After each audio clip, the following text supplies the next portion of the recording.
La planche. La planche. Bonjour, bonsoir et bienvenue dans La Planche. Tu vois la planche comme les planches de bande dessinée. Le podcast qui explore les profondeurs du métier d'auteur et d'autrice de bande dessinée. Une production du musée de la BD de Bruxelles. Je m'appelle Ronan Chabra, Bonjour. jeune auteur en herbe. J'adore poser et me poser des questions. Qui suis-je? Où vais-je? Mais tais-toi, toi. J'ai eu la chance et l'honneur de pouvoir m'entretenir avec plusieurs auteurs et autrices de bande dessinée afin de leur poser des questions et d'explorer avec eux les méandres de la création.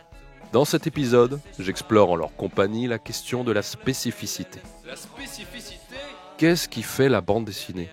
Qu'a-t-elle en propre par rapport à d'autres arts, comme par exemple le cinéma, la musique, la littérature, le jeu vidéo, la photo ? Alors déjà, la BD et le jeu vidéo, c'est pas des arts en fait. Je vais te taper, toi. Je vais te taper. Quelles sont ses forces, ses contraintes ? Dans le champ de la bande dessinée, quelles zones reste-t-il encore à explorer ? Et quelles sont les circulations possibles en dehors, entre les pratiques ?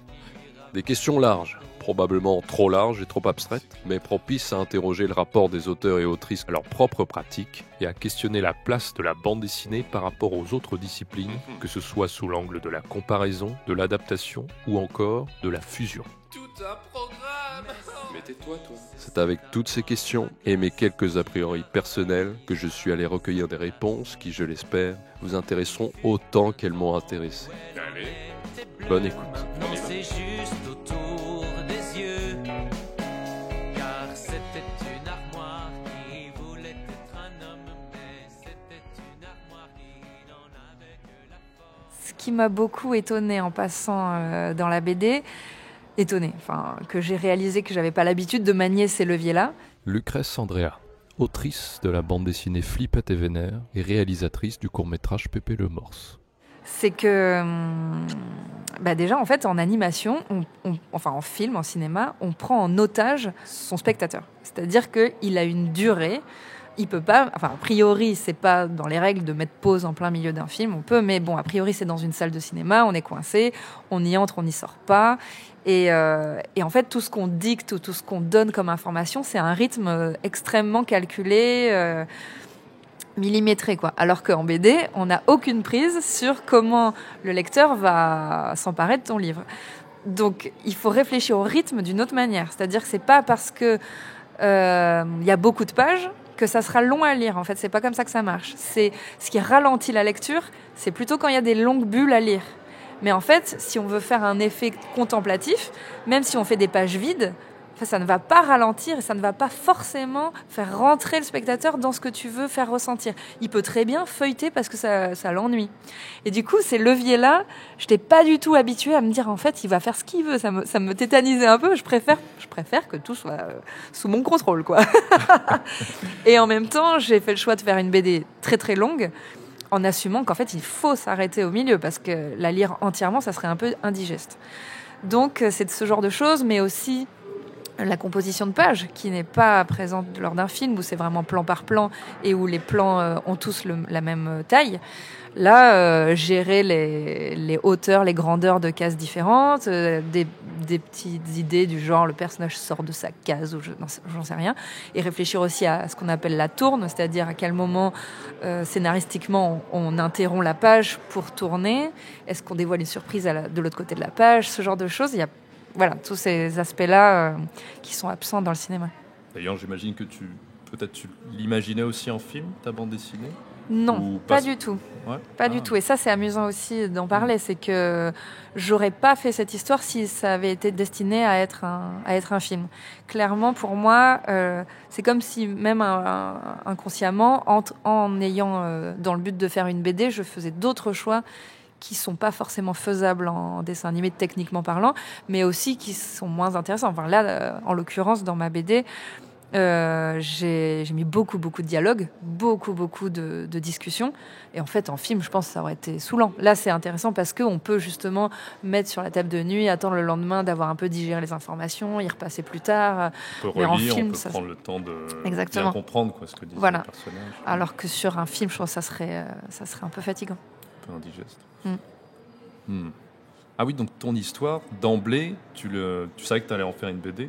Oui. Quand tu as eu l'idée de cette histoire, Et du coup, ça a influencé sur ta manière dont tu l'as raconté, donc quel choix narratif tu faisais, etc. Oui, je dirais même que j'ai décidé de faire une BD et j'ai fait cette histoire dans le but de faire une BD. Ah oui. Ah, c'est intéressant dans ce sens-là.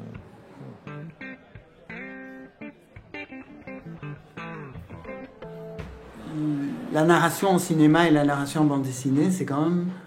Il y a beaucoup de points communs, mais il y a énormément de différences aussi. Philippe de Pierrepont, scénariste entre autres de la bande dessinée Paysage après la bataille et réalisateur du film Welcome Home. En tout cas, au niveau de la réalisation technique, c'est très très différent. Le découpage est complètement différent. L'apport du son est très limité en bande dessinée, c'est fondamental, c'est 50% minimum au cinéma. La durée incluse dans chaque plan, si on compare à la bande dessinée, la durée qui est incluse dans chaque image, ça n'a rien à voir. Rien du tout. Donc le découpage, c'est ce qui... Un découpage en bande dessinée, un découpage en cinéma, ça n'a vraiment rien à voir du tout, en fait. Donc on peut écrire une histoire, il va falloir faire 2 scénarios différents, ça c'est sûr et certain. Donc, en effet, si je vais écrire un scénario de film, je vais écrire différemment, très différemment du scénario BD. Ouais. Est-ce que toi, le fait d'être assez polyvalent dans tes pratiques artistiques, donc à la fois théâtre, j'ai cru comprendre, mais aussi donc réalisateur de films, est-ce que ces autres pratiques artistiques enrichissent ta pratique du scénario en bande dessinée ? Oui. Il y a une perméabilité des pratiques, des expériences entre les disciplines. Et même, par exemple, là, je suis co-metteur en scène et directeur d'acteurs au théâtre et dramaturge au théâtre. Le théâtre, c'est un art vivant, on travaille avec des vraies personnes qui performent sur scène devant des vrais gens. Enfin, c'est très très différent du dessinateur qui dessine dans sa chambre, et puis le livre est édité, publié, il arrive en librairie, et puis un lecteur inconnu le lit dans sa chambre aussi. C'est très très différent. Et pourtant, il y a quand même comment ça appelle ça ? Des trous de verre dans l'espace qui font que ce que j'apprends d'une pratique nourrit quand même d'une manière ou d'une autre, et de manière assez implicite, hein, c'est pas très explicite, mais de manière implicite, nourrit mes autres pratiques. Ouais. Là, par exemple, je dirige un acteur sur scène, ça fait 3 ans que j'ai repris le théâtre et que je dirige un acteur sur scène. Et bien, par rapport à la caractérisation du personnage et par rapport à la vision que j'ai de comment créer un personnage, ben, ça m'influence. Parce que le rapport que j'ai avec l'acteur, c'est un rapport de création de personnage, en direct, et ça nourrit dans l'écriture du scénario, ça va nourrir ma manière de voir comment un personnage peut se créer, voilà, par exemple, alors que ça a l'air très très éloigné. Ah oui, c'est comme si on commençait à écrire un personnage et que le personnage se mettait à nous parler. Et qu'il est là, et qu'il me pose des questions, il dit ben là je comprends pas, je vois pas pourquoi je ferais ça, c'est pas dans mon personnage. Ah ouais, t'as raison. Ah oui, tiens. Ben ta gueule, si je l'ai écrit comme ça, c'est qu'il y a une raison, trouve-la. Voilà.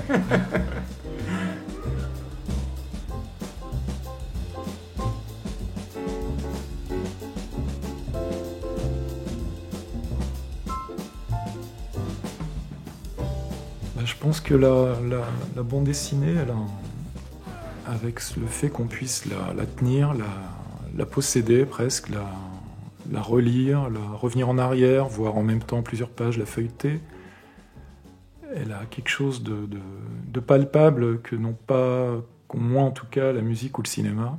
François Hérol, auteur entre autres des bandes dessinées Un certain silence et Océan Express. Et je crois que ça crée un fort attachement au niveau de l'enfance quand on a besoin de posséder les choses ou de les garder comme des doudous. Je crois que c'est quelque chose qui perdure. Il y a quelque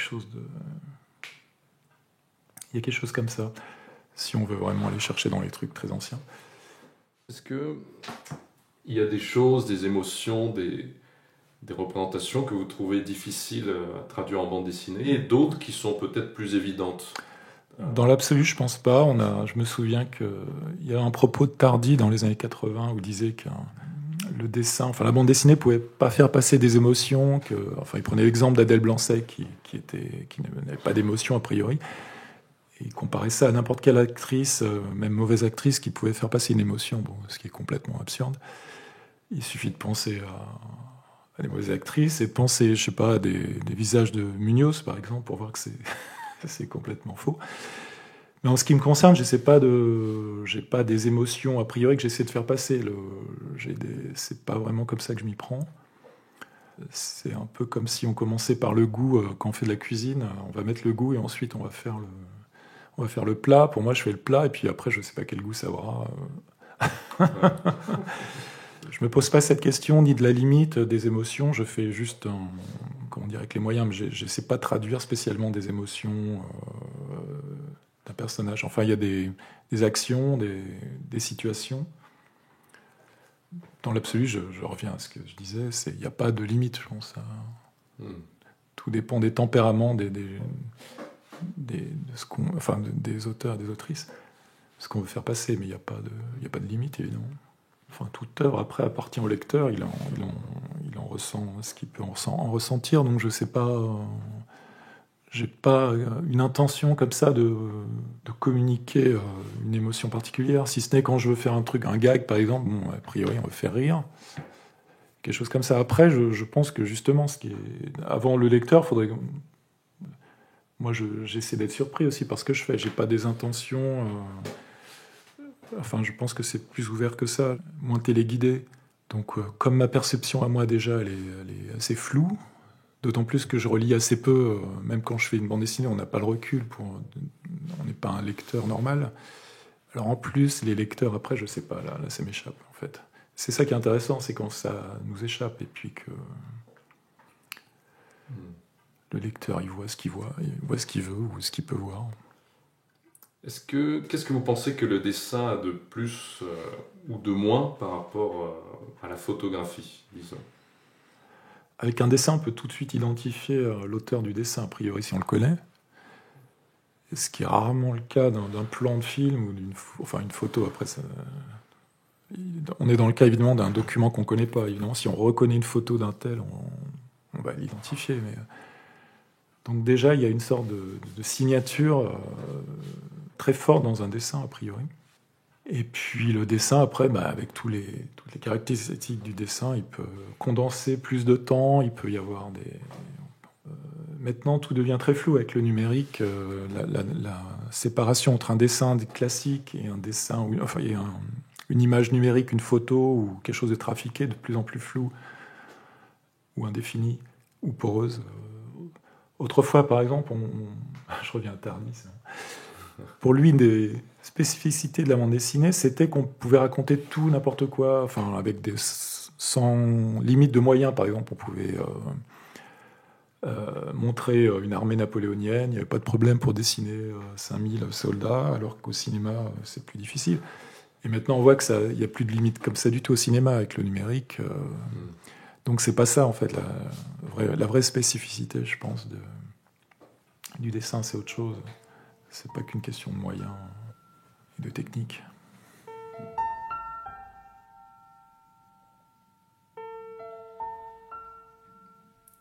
Ce qui est intéressant dans la bande dessinée, ou ce qui fait la bande dessinée, c'est l'ellipse. Louis Fang, scénariste entre autres des bandes dessinées L'odeur des garçons affamés et Smoking, la révolution Yves Saint-Laurent. C'est ce vide entre deux cases que le lecteur doit combler, doit remplir en fait. Et cette implication particulière du lecteur fait qu'on peut jouer avec ça. On peut entraîner le lecteur à se figurer certaines images qui manquent.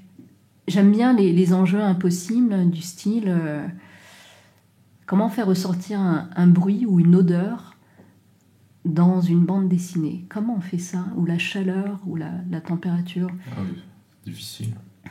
Et je pense que dans L'odeur des garçons affamés, cette sensation de chaleur et de sécheresse, on l'a. On l'a beaucoup par le dessin et les couleurs de Frédéric. Mais j'ai essayé, à l'écriture, d'instaurer une certaine ambiance qui provoquerait ça chez lui. ce dessin-là, qu'il arrive à rendre cette sécheresse-là, l'aridité du paysage. Et puis aussi, un dessin, c'est une interprétation. C'est pas le réel capté par le cinéma et filtré par une caméra. C'est-à-dire que c'est une création, c'est une interprétation, soit d'un imaginaire, soit d'une image réelle, mais on passe par le filtre de quelqu'un qui va passer par le filtre des yeux du lecteur, qui va lui-même interpréter ce qu'il voit avec ce qu'il a en lui. Donc on passe par plusieurs strates, et toutes ces étapes créent des réactions à chaque fois. Et ce qui est intéressant, c'est de se demander, mais quel sera le résultat final dans la tête du lecteur ? Après interprétation du dessinateur, l'interprétation de la lecture, quelle est l'œuvre qu'il a recréée lui-même ? Et j'aime beaucoup laisser de la place au lecteur. Et je dis toujours, et je le dis à mes étudiants de Saint-Luc, quand on va raconter une histoire, il faut en raconter que la moitié. Et laisser l'autre moitié au lecteur. Il ne faut pas essayer de tout expliquer, il ne faut pas essayer de tout raconter, mais il faut donner des outils, des choses qui vont lui permettre de reconstruire une histoire et qu'il aille puiser avec ce qu'il a aussi. Et qu'on aille réveiller des choses dans son inconscient, dans ses sensations, dans son corps, qui font que ça va nourrir cette histoire au final. Si on arrive à faire ça, à entraîner le lecteur dans ce processus-là, ben le lecteur est accaparé par la lecture, par l'histoire, mais aussi par son propre processus intérieur de lecture. Et donc, si à chaque fois la moitié appartient au lecteur, quelque part, l'histoire sera toujours différente je pense, selon le lecteur à ce moment-là. Oui, mais c'est ça qui fait qu'elle est vivante. Et ce qui fait qu'elle n'est jamais figée dans une forme. C'est qu'elle elle va se transmettre comme un virus. Et muter un petit peu. Voilà, et muter à chaque fois. Mais je constate ça chez David Lynch. Demander à deux personnes de raconter une histoire de David Lynch, on ne la racontera pas de la même manière. Et puis à chaque fois qu'on voit un film de David Lynch, même si on l'a vu 50 fois, ça ne créera pas la même chose parce que on n'était pas la même personne qu'à la première vision, qu'à la 5e, qu'à la 20e.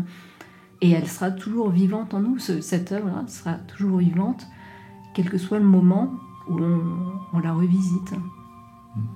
Et pour moi, c'est tout l'intérêt de la création en général, de créer des choses vivantes.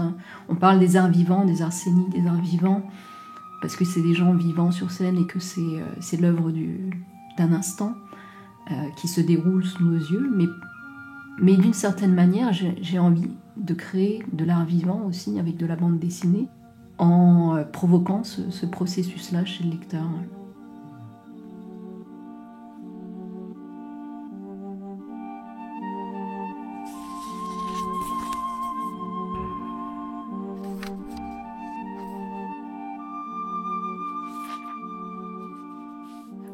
Moi, ce qui me manque peut-être, c'est tout ce qui est odorat, quoi.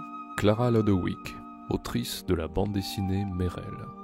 Par exemple, en littérature, donner une bonne odeur, c'est hyper facile, quoi. Genre à côté, je trouve ça, c'est de la triche. Même au cinéma, je trouve ça un peu plus facile aussi. En bande dessinée, je trouve que c'est dur, quoi, parce que t'as pas le vent, tu peux pas montrer le mouvement du vent qui pourrait t'apporter la brise avec l'odeur qui vient de... Ça, c'est chiant, quoi. Donc, ouais, l'odeur, ça manque. Et comme c'est genre sans doute mon sens préféré, avec la vue quand même, puisque je fais du dessin, mais ouais, ça m'embête. Qu'est-ce que tu dirais que le dessin a de plus ou de moins par rapport à la photographie ? On est vraiment dans un autre monde pour moi avec la bande dessinée, donc on est vraiment sûr d'être dans la fiction, il n'y a pas trop de triche, enfin on sait qu'on triche d'office, il y a un truc où je vais jamais être mal à l'aise, quoi. J'ai pas... Moi, la photo, c'est un truc où j'ai l'impression que parfois on sait pas où... C'est ça qui est intéressant, hein, mais comme c'est pas du tout là-dessus que j'ai envie de travailler, le côté un peu malaise, justement, réalité... Tu peux te sentir plus mal à l'aise devant une photo que devant un dessin, par exemple ? Ouais, avec le dessin, j'ai l'impression que c'est plus honnête et subjectif, mais que c'est honnête, cette subjectivité, et qu'elle est 100% assumée, et qu'on sait qu'on est d'accord avec ça, quoi. Il y a comme une sorte de charte un peu...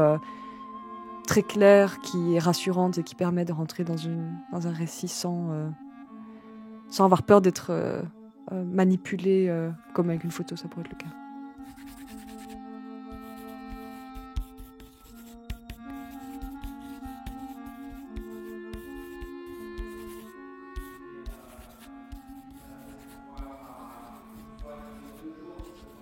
Pourquoi est-ce que tu as choisi la bande dessinée pour raconter des histoires et pas, par exemple, la littérature ou peut-être même le cinéma ou la musique même? Je ne me suis pas posé la question. La question des autres arts ne m'est pas venue du tout. David Prudhomme, auteur entre autres des bandes dessinées Du bruit dans le ciel et Rébétissa. Il y a quand même cette relation intime du livre. Donc on chuchote à quelqu'un en réalité. On chuchote dans l'œil de quelqu'un. Et c'est une voix illusoire, pareil. Ça pourrait être la chanson, tu vas me dire, on peut avoir cette proximité-là. Hein. Chaque chanson qui nous touche, on pense qu'elle est écrite pour nous hein, mais il y a toute cette part, comment dire, graphologique. Donc on peut l'avoir aussi par le grain de la voix, mais qu'on n'a pas dans la littérature, puisque tapuscrite, entre guillemets. Donc cette graphologie qui, moi, avec ma pratique et mon expérience, me permet de ressentir la personnalité schématique, synthétique, mais en tout cas un sentiment qui a été exprimé sur le papier à un moment, à travers des traits, à travers des taches, à travers des points, à travers tout ce qu'on veut. Là, je ressens tout d'un coup l'intentionnalité de l'auteur. Et c'est ça que j'aime, avoir à la fois, à part égale, l'intentionnalité de l'auteurice et l'intentionnalité de la lectorice, du lectorice, comme on dit. Vraiment, ce partage-là et l'interface qui se crée en lisant, ça, je trouve ça super. Ça me transporte, quoi. Et donc, ouais, je trouve que c'est un moyen idéal pour raconter, pour se livrer ou échanger, en tout cas. Ouais. Et bien là, j'ai des projets très différents, en fait, aussi, qui sont hors bande dessinée, de plus en plus, donc, et qui sont de plus en plus conséquents. J'ai toujours fait des trucs à côté, notamment du dessin live, on va dire, pour partager ça, justement, le mouvement qui nous, en tant que dessinateurs, qui, moi, en tant que dessinateur, m'occupe toute la journée, c'est-à-dire je regarde ma main ou mon pinceau ou ma plume. C'est ça, en fait, la réalité. C'est qu'on la regarde, on se regarde dessiner, et c'est ce temps-là qui nous... Il faut être armé pour ça, il faut avoir envie de ça. Il faut être capable de supporter ce temps-là. Parce qu'on peut avoir une impatience aussi. Donc c'est des heures et des jours et des mois, des années comme ça.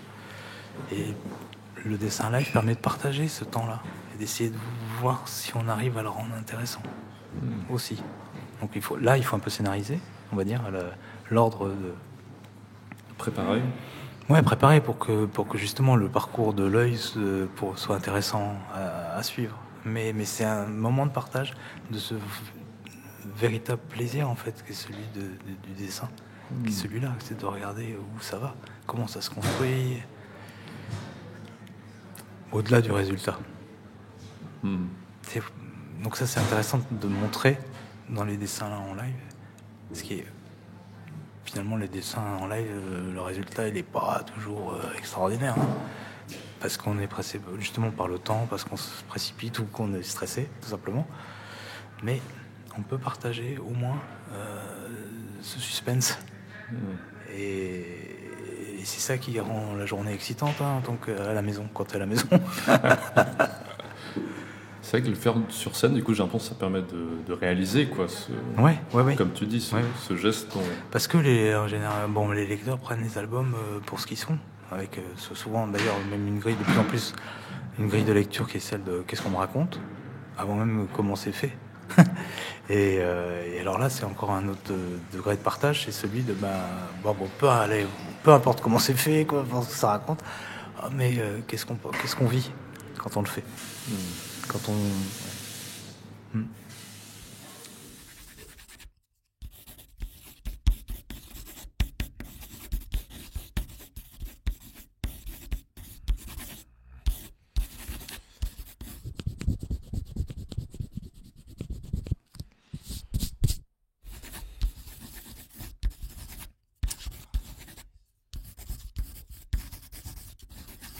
le plus gros exemple de cette plus grande erreur que font beaucoup trop de gens, c'est de dire, par exemple, que Hergé et Jacob, c'est la même école. Denis Lapierre, scénariste entre autres de la bande dessinée Le Fossoir et repreneur de la série Michel Vaillant. Alors qu'en réalité, oui, au niveau du trait, ils font de la ligne claire. Donc, de ce point de vue-là, du point de vue purement graphique, c'est la même école. Mais du point de vue de la narration en bande dessinée, c'est du point de vue de ce qui est fondamental, ça n'a rien à voir. Il y en a un qui est Hergé, qui a cette idée que tout passe par l'image et qui a ce découpage très particulier, parce qu'Hergé a une écriture très foisonnante, très particulière, on pourrait en parler. Et à côté de ça, on a Jacobs, qui fait confiance au texte, plus qu'à l'image, à beaucoup de moments. Et donc, qui est beaucoup plus succinct et qui est plus résumé dans les actions, parce qu'il a le support texte qui l'aide à aller plus vite. Donc, je prends un bête exemple, Tintin doit s'introduire par effraction dans une maison, comme par exemple dans Les Cigares du Pharaon, il met une page entière pour rentrer en montant dans le mur et tout. Il n'y a pas de texte, il n'y a que du dessin. Et par le dessin, on voit la prouesse que c'est quand la marque jaune doit s'introduire dans un immeuble, il fait ça en 3 cases, parce qu'il y a un texte qui explique ce qu'il fait. Et donc, du strict point de vue de l'écriture BD, c'est diamétralement opposé comme démarche. Alors, si on veut rapprocher Hergé de quelqu'un, il faut le rapprocher de Peyo. Alors, Peyo, il fait de l'école de Marcinelle, non, mais dans son langage, il est un peu plus proche d'Hergé, beaucoup plus proche d'Hergé, par exemple, que Jacobs. Et donc, on fait des écoles, alors, pour 1000 raisons, elles ne sont pas fausses, mais elles ne sont pas basées sur ce qui est fondamental pour moi en bande dessinée. Des erreurs qui n'ont pas été faites, par exemple, dans le cinéma. Dans le cinéma, c'est comme si on disait l'image est belle. Et le gars qui fait une image comme ça, en fait, tous ceux qui font des images comme ça, ils sont dans la même école. Pas du tout. On ne classifie pas les metteurs en scène avec l'image qu'ils produisent.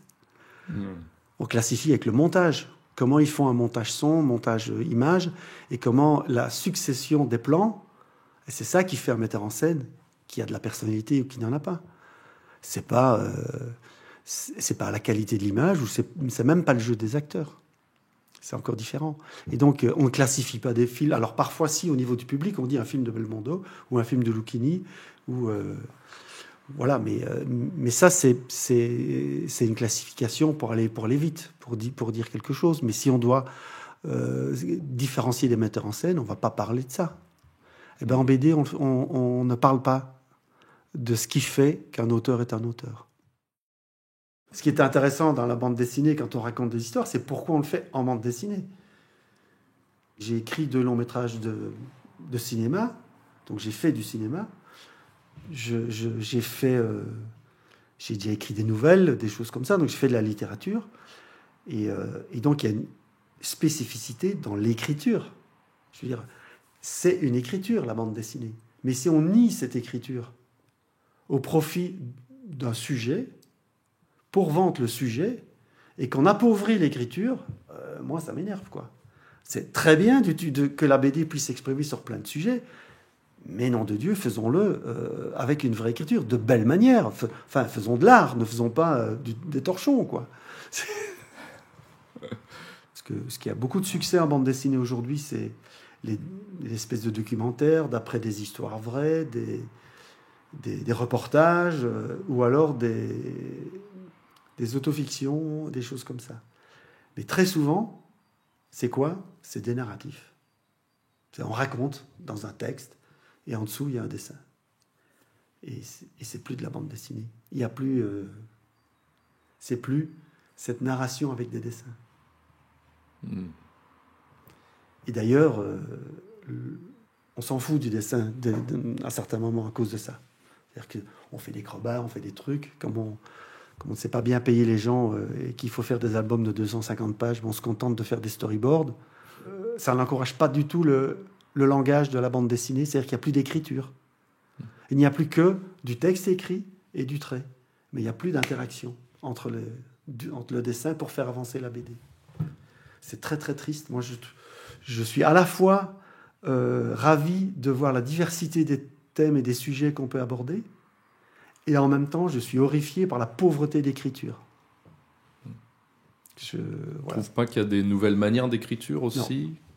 Des nouvelles manières, non. Des manières plus pauvres, oui, mais pas des nouvelles manières. Il y a très peu de nouvelles manières. Enfin, il y a des gens comme Chris Ware qui vont pousser la logique de l'écriture BD jusqu'au fond. Ça oui, il y a quelques auteurs comme ça, mais je vais dire la grande majorité, on est quand même très loin de ça. Hein. C'est pas ça qui fait aujourd'hui le succès et critique et commercial de la bande dessinée.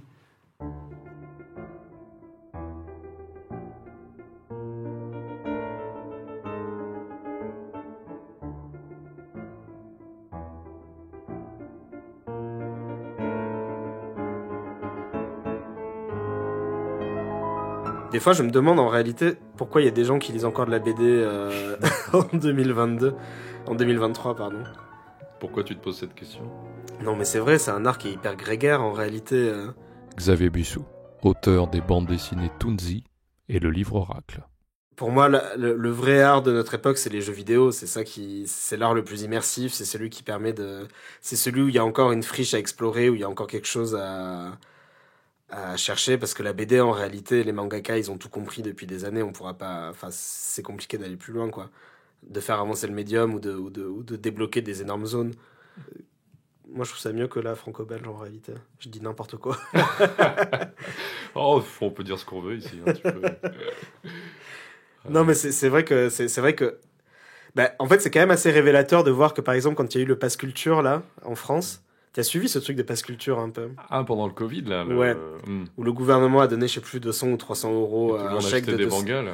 Et du coup, ouais, la droite, ils ont super ragé parce que ils disaient c'est pas le Pass Culture, c'est le Pass Manga. Et effectivement, la dernière fois que je suis rentré en France, là, pour les fêtes, je suis passé à la librairie de ma ville. Et derrière moi, dans la file, il y avait un ado qui avait une pile énorme de mangas, quoi. Et du coup, je commence à le brancher comme un gros geek en disant ouais, c'est quelle série? Et tu me fais ouais, c'est Berserk.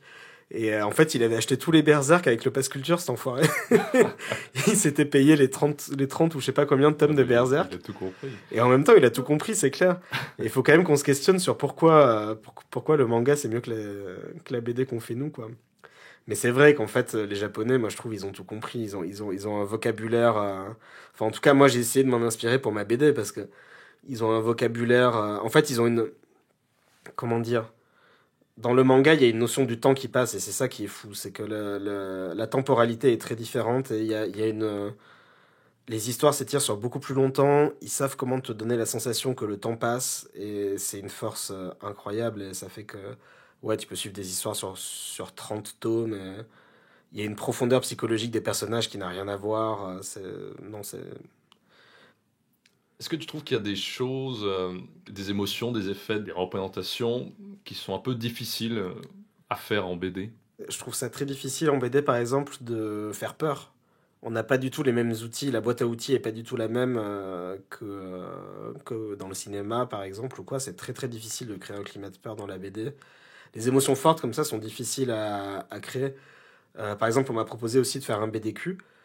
C'est pas évident hein, de faire une BD porno en vrai. J'ai commencé à y réfléchir un peu et c'est pas évident. Et arriver aussi à faire passer le sentiment d'excitation sexuelle ou de sensualité en BD, je trouve ça super dur, quoi. Alors c'est étonnant qu'il y ait une aussi grosse culture de la BD porno. J'ai jamais compris tout le délire autour de Manara et tout. Ah ouais. Parce que je trouve ça pas du tout excitant, quoi. Je comprends pas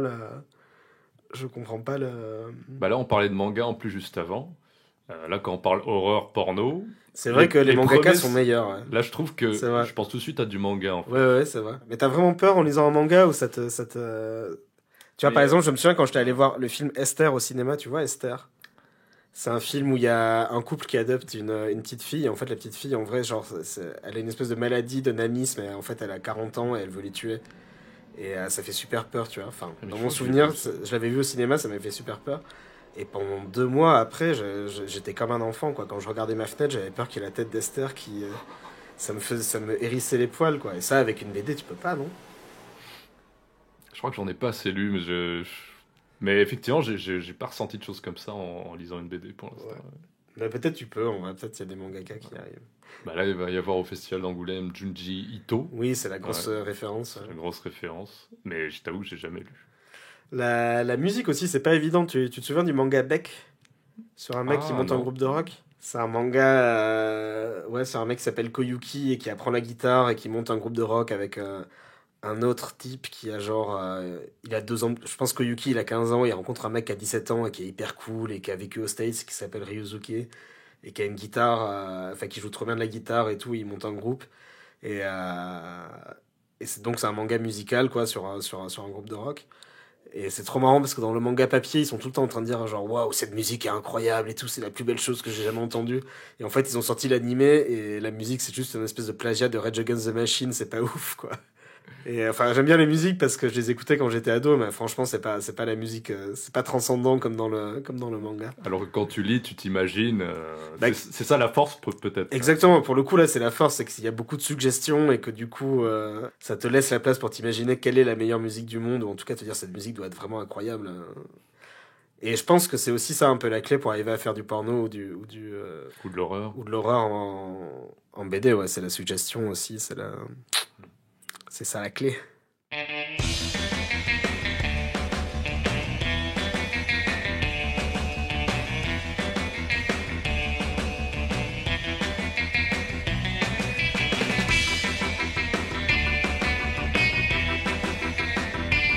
La BD franco-belge est plus compliquée à faire que le manga. Bruno Gazzotti, dessinateur entre autres de la série Seul et sur la série Soda. Si je veux faire du manga, oui, il n'y a pas d'ellipse. Alors que dans la BD franco-belge, il y a l'ellipse entre les cases, qui fait que c'est plus difficile de trouver le bon angle, la bonne scène entre chaque case que dans le manga où le personnage pose son verre et ça prend 18 cases. Je caricature, mais c'est un peu ça dans les scènes d'action. Donc c'est plus facile forcément de découper une BD en 18 cases plutôt qu'en 2. C'est plus facile de mettre en scène une scène dans un manga où on peut faire 18 pages sur la même scène. Voilà, si on veut découper un mouvement, bien qu'on comprenne tout, on peut le faire, quoi. Ouais, c'est ça. Et c'est un peu l'arnaque parce qu'on raconte rien en même temps. Donc c'est pour ça que moi je suis pas fait pour faire du manga, moi je suis pour faire de l'ellipse. Donc si on me demandait de faire un manga, je serais très mauvais. Mais un japonais qui essaierait de faire du franco-belge, il n'y arriverait pas non plus parce qu'il y a l'ellipse et c'est pas la même manière de raconter. Donc voilà, c'est très bien qu'il y ait les deux en même temps. Et il faut savoir dans quelle catégorie on peut jouer, quoi. Ce que je me dis, c'est sûrement la grosse qualité des formats plus courts comme le 48 pages. C'est vraiment le sens de l'ellipse, quoi, qu'on peut perdre sur peut-être dans les romans graphiques où on est un peu plus, on se dit qu'on peut plus s'étendre. On peut perdre ce côté-là. Puis de toute façon, l'art naît de la contrainte. C'est ce qui était affiché à Saint-Luc au-dessus de l'entrée. Donc je pense que oui, la contrainte c'est une bonne chose pour ne pas se laisser déborder par des détails qui n'ont pas lieu d'être. C'est pour ça que le format, c'est clair que le format 48 pages franco-belge est beaucoup plus contraignant que le manga parce que il est forcément plus court, donc il faut aller à l'essentiel tout en racontant assez de choses pour que le lecteur soit plongé dans un autre univers. Et alors que le manga, si on le fait sur 18 tomes, c'est pas le même travail, quoi. Mais ouais, je trouve que la contrainte est bonne en fait.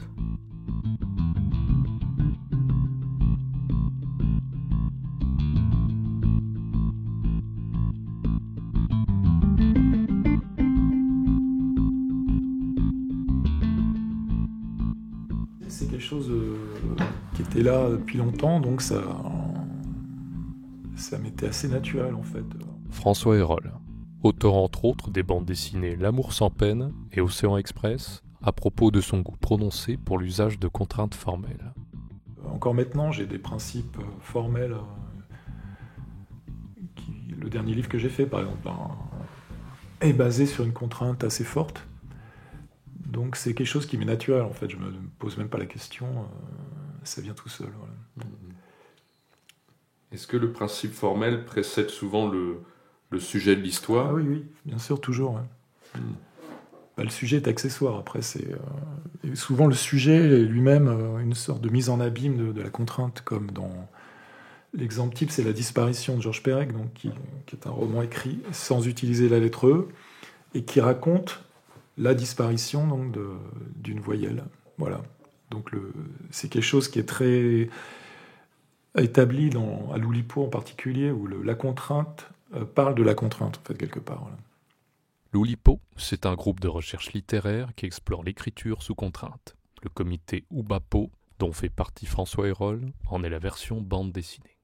Et est-ce que le fait que la contrainte appelle presque une histoire, j'ai l'impression, est-ce que du coup vous aviez été surpris à traiter de certains sujets ou d'histoires auxquelles vous seriez peut-être pas allé sans la contrainte? Oui, bah justement, c'est aussi, parce qu'évidemment, ça ne parle pas que... C'est pas toujours aussi rigide, mais l'intérêt, c'est évidemment d'aller dans des endroits où on ne serait jamais allé. Et la contrainte permet comme ça de sortir de ses habitudes et d'affronter des difficultés qu'il faut surmonter d'une manière aussi différente. Après, il y a différents niveaux de contraintes. Hein. On est tous confrontés à des contraintes en permanence. Mais des contraintes volontaires, formelles, comme ça, c'est plutôt assez récurrent quand même. Je n'ai pas beaucoup de contre-exemples, à vrai dire. Ou même des parties pris quand je fais les amis, par exemple, où il n'y a pas de contrainte formelle, mais j'ai quand même cette contrainte, ou cette direction très, très radicale de montrer des personnages qui ne vont parler que d'amitié. Voilà. Donc ça va être que ça. Voilà. Donc c'est pas vraiment de contrainte, mais il y a quand même un parti pris assez fort, radical. Pour le livre Les Amis. Les Amis, oui. Et L'amour sans peine, c'est pareil. C'est aussi que de l'amour. Voilà, c'est des gens qui parlent que d'amour. Alors une question peut-être un peu niaise, mais je vais quand même la poser. Je pense qu'elle peut être assez intéressante. Allez, on tente. Si vous deviez résumer l'essence de la bande dessinée en un seul mot. Mais je ne connais pas l'essence de la bande dessinée, donc je ne peux pas la résumer, ni définir la bande dessinée d'ailleurs. C'est en perpétuelle redéfinition, et je ne sais pas ce qu'est la bande dessinée en fait. Je peux pas dire. Alors l'essence encore moins. Est-ce que vous la cherchez cette essence, ou bien ce n'est pas une question pour vous? Oui, effectivement, c'est une question un peu grande. Non, je vais rester à mon petit niveau technicien, où je vais m'amuser avec, par exemple, comme on disait tout à l'heure, une contrainte ou quelque chose comme ça. Mais je me dis pas, non, tiens, aujourd'hui, je vais chercher l'essence de la bande dessinée. Je l'avais l'autre jour, je sais pas où je l'ai foutu. Non, ça, sûrement pas.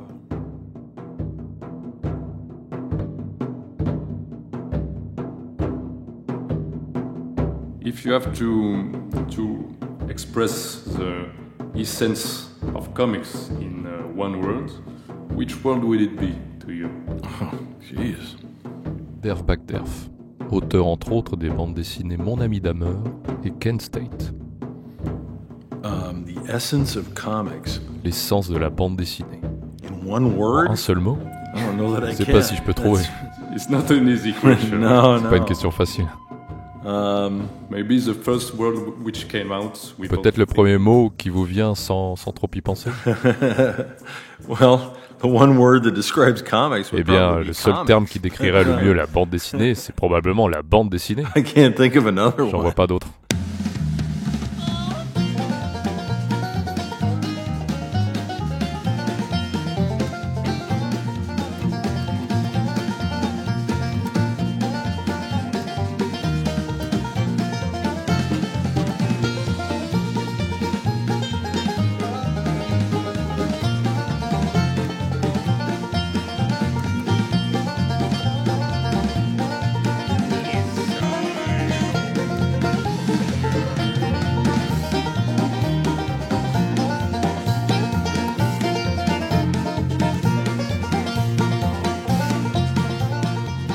Est-ce que toi, en faisant de la bande dessinée, tu t'imagines souvent ta BD en animation, par exemple, en film? Oui, c'est un peu mon rêve inavoué, ce serait de les voir en vrai.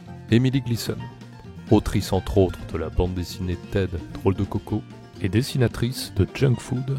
J'ai essayé un comiqueur, je me suis brûlé les ailes. Non, je rigole.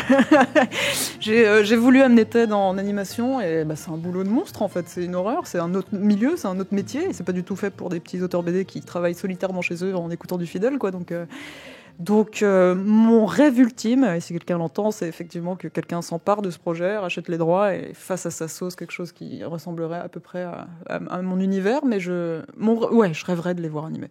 Je serais très curieux de savoir ce que ça...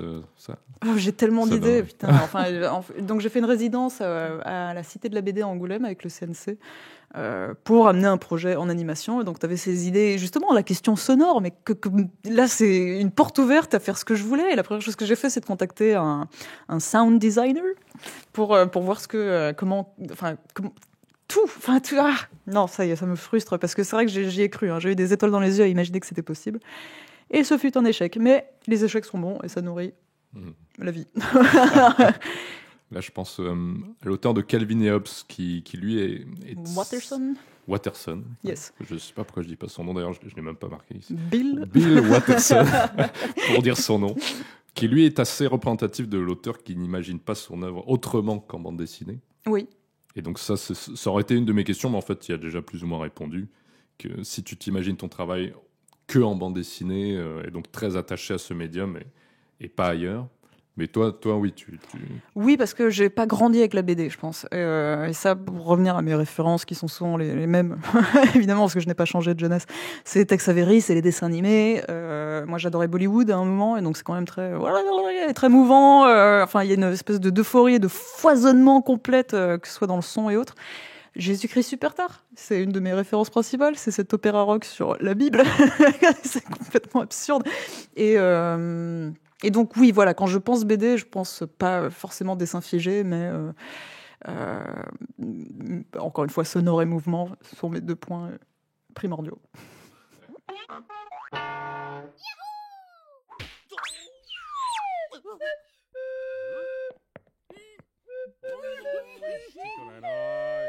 Moi, il y a eu des adaptations surtout au théâtre.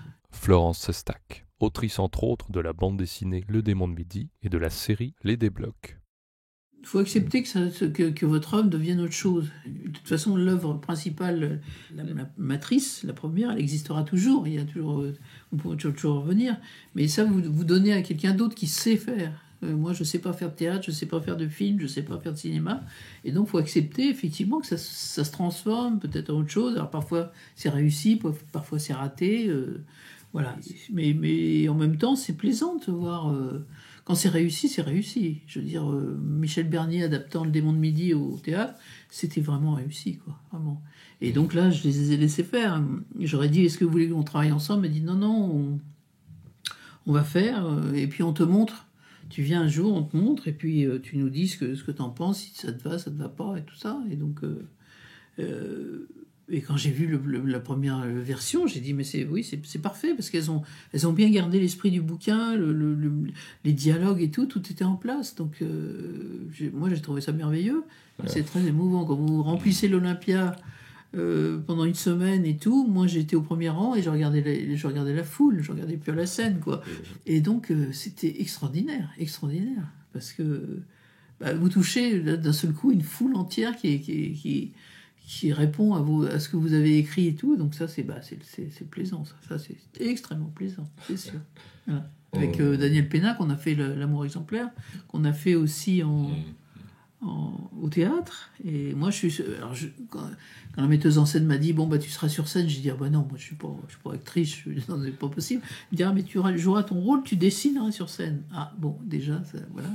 Et puis, les choses se mettent en place et tout, puis c'est un petit miracle qui se produit et tout, et les gens adorent, et vous félicitent à la fin, ils sont contents, et tout. Et voilà, émus, contents, et ça vous avez la réaction tout de suite, quoi. C'est que du bonheur aussi. Parce que c'est vrai que c'est tellement abstrait quand on est auteur de BD que, voilà, on publie. Oui. On a un rapport à rebours avec le lecteur, exactement. Mais pas immédiat, quoi. Voilà. Et là, vous touchez les gens immédiatement. Et je me souviens qu'après on dédicaçait et tout, on avait des foules de gens qui faisaient faire des petits dessins, on vendait les dessins que je faisais sur scène et tout, enfin c'était... Puis on a fait ça en Italie, donc c'était encore meilleur. En français, en Italie. Français, oui, il y avait une traduction simultanée. Ah oui. Voilà. Ok. Mais on a fait une tournée en Italie, c'était extraordinaire. dans ces vieux théâtres italiens merveilleusement conservés dans chaque petite ville où on allait. C'était... Oh là là, quel voyage. C'était super.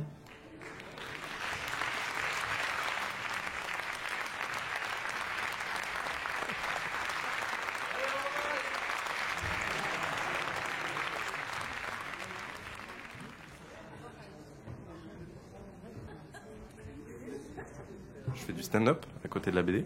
J'ai commencé le stand-up avant la BD pour être tout à fait précis. Petit Pied, auteur entre autres de la bande dessinée Mauvaise Impression et Comment rater sa vie. Et j'essaye de remonter en ce moment sur scène parce que j'aimerais bien justement avoir un peu un truc de fusion de BD et stand-up. Je me dis que ça serait trop cool d'avoir genre un spectacle de stand-up et à côté une BD qui explique comment le spectacle a été écrit. Du coup, si tu lis la BD, t'as envie de voir le spectacle. Si t'as vu le spectacle, t'as envie de lire la BD et tout. Et du coup, je trouve ça aussi très intéressant au-delà de faire des adaptations, aussi essayer de construire des choses qui vont ensemble. Parce qu'il y a vraiment des blagues qui passent pas du tout en BD, mais en les disant en vocal, en stand-up, ça passe. Et du coup, je trouve ça très intéressant comment les deux peuvent se nourrir, comment t'as une blague en BD que tu peux pas faire, et du coup, tac, tu la cales en stand-up, ça passe, et inversement, les deux se nourrissent à 100% en fait. Le mélange entre stand-up et bande dessinée, je trouve ça très intéressant. J'aimerais bien. Ça n'a pas été encore fait, donc j'aimerais bien aller là-dessus. Ouais. Il y en a un peu aux États-Unis, forcément, parce qu'ils sont en avance. Mais ah oui, c'est vrai. Ouais. Bah, t'as du Devin Martin, si je me trompe pas, qui fait pas mal de dessins sur scène et qui fait un peu du dessin, même s'il n'est pas auteur de BD, mais je pense que c'est sûr qu'il doit y avoir des stand-uppers underground qui font de comics à côté. Je suis sûr que ça doit exister, qu'on ne doit pas savoir. Et en France, je crois pas que ça existe. Je suis presque sûr que ça n'existe pas. Je suis tombé aussi sur ton YouTube où il y a des... Oh non, mais YouTube Parce que oui, avant d'être Petit Pied, de base, c'était un pseudo de YouTuber avant d'être auteur de BD. Parce que je fais du YouTube... il y a longtemps, quand j'étais jeune. On peut en parler si tu veux en parler, mais franchement, il n'y a pas grand-chose à dire. Non, mais très, très succinctement. Mais parce que tu parlais de stand-up et voilà, tu te mets un peu en scène dessus, ça faisait penser à ça. Mais oui, j'aime bien me mettre en scène, mine de rien. C'est vrai que la BD, c'est un peu arrivé un peu par hasard. J'ai commencé ce truc-là de faire un strip par jour un peu par hasard, en voulant faire de la BD, mais sans avoir ce truc-là de ça va marcher. Déjà, je pensais même pas tenir le rythme. Mais au final, j'ai tenu et au final, j'ai réussi à, mine de rien, commencer une carrière là-dessus. Je me souviens très bien quand j'ai arrêté mes études et que j'ai commencé à travailler, j'étais en mode je me donne 5 ans avant de me lancer dans un métier créatif. Et je me souviens très bien que quand je me disais métier créatif, j'avais en tête le stand-up et pas du tout la BD parce que en fait la BD arrivait un peu par hasard. Donc c'est vrai que ce truc-là, d'avoir plus de trucs de vidéo, de stand-up, c'est des trucs qui me parlent beaucoup parce que la BD c'est cool, mais c'est pas non plus c'est pas par là que ma créativité va directement en fait. Et toutes ces manières se nourrissent l'une l'autre. Carrément.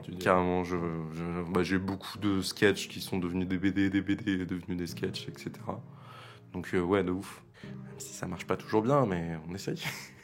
Et ça, j'aimerais bien le développer, parce que vraiment, les deux peuvent très bien communiquer. Et ça n'a pas été encore beaucoup exploité, donc j'ai envie de le faire. Ah bah, je te souhaite d'explorer ça à fond. Enfin, moi, j'espère le voir. Merci. Parce que je trouverais ça génial. Enfin, je crois qu'il y a beaucoup de possibilités. De ouf. Voilà, ce sera le mot de la fin. Merci Petit Pied. Avec plaisir. Voilà, ça a duré quand même 54 minutes. J'ai un peu dépassé. T'inquiète. C'était le podcast La Planche. Musique par le groupe Le Noir, Garance Midi et Kevin MacLeod. Un immense merci à tous les auteurs et autrices pour leur patience et de m'avoir accordé de leur précieux temps. Un énorme merci au musée de la BD de Bruxelles d'avoir financé, suivi ce travail et d'avoir rendu tout cela possible. Des remerciements tout particuliers à Isabelle de Becker, Salva Di Bernardo, Laurent Lenoir, Thibaut Fontenoy, Tine Anthony, Marie Nif et Wivine Van Donade. Un immense merci à ma famille et à mes amis de m'avoir soutenu dans ce périple. Et un grand merci à vous, bien sûr, pour votre écoute. J'espère que cet épisode vous aura plu. Au revoir.